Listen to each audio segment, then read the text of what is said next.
अस्सलाम वालेकुम दोस्तों, उम्मीद करता हूँ आप लोग खैरियत से होंगे। आज की वीडियो में हम आपको समझाने वाले हैं कि अगर आप फाइलर हैं या होना चाहते हैं तो उसके मुताल्लिक एक इजी टिप बताते हैं जिससे आप अपनी स्टेटमेंट्स जो हैं वो अच्छे तरीके से मैनेज कर पाएंगे।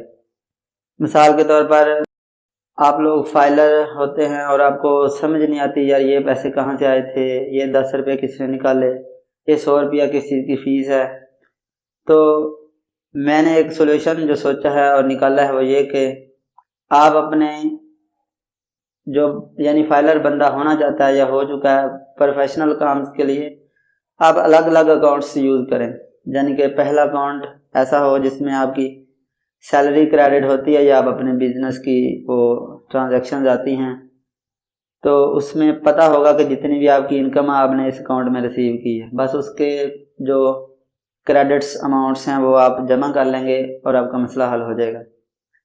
और उसी अकाउंट से जो आपके एक्सपेंडिचर हैं उनको आप यूज़ कीजिए। अब उस अकाउंट से आप किसी अपने इजी पैसा में भी ट्रांसफ़र कर सकते हैं एक्सपेंडिचर को, या किसी को डायरेक्ट भी भेज सकते हैं। जैसे किसी शॉप वाले के पैसे देने हैं तो वो एक्सपेंडिचर उस अकाउंट से यूज़ होने चाहिए।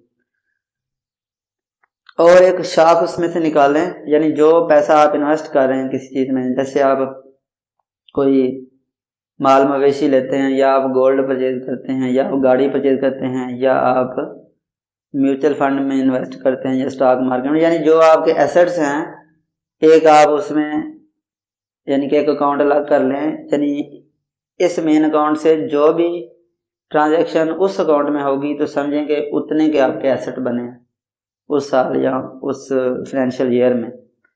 अब एक तीसरा अकाउंट भी अगर ज़रूरत हो तो रख लें। जैसे कोई आप दोस्तों को उधार देते हैं और लेते हैं तो वो भी उसी डेट और यानी कि बोरोड मनी जो है वो एक अलग से अकाउंट में मैनेज करें। इसके बाद जब आपके साल के एंड में जब आप हिसाब करने लगेंगे तो आप आराम से आपको पता होगा कि इस अकाउंट में जितना भी अमाउंट है वो मेरे असासाजात में ऐड ऑन हुआ है। और बेहतर प्रैक्टिस तो ये होती है कि आप अपने मोबाइल में एक गूगल शीट बना लें और उसमें आप अपने इनकम और यूजेज हर अकाउंट के हिसाब से लिखते जाएं। लेकिन इतना झंझट नहीं होता तो कम से कम अलग अलग जैसे फोल्डर होते हैं इस तरह अलग अलग बैंक अकाउंट्स मैनेज कर लें। तो उम्मीद करता हूँ ये टिप आपको पसंद आई होगी। वीडियो को लाइक लाजमी कर दें काइंडली, और मिलते हैं नेक्स्ट वीडियो में। अल्लाह हाफिज़।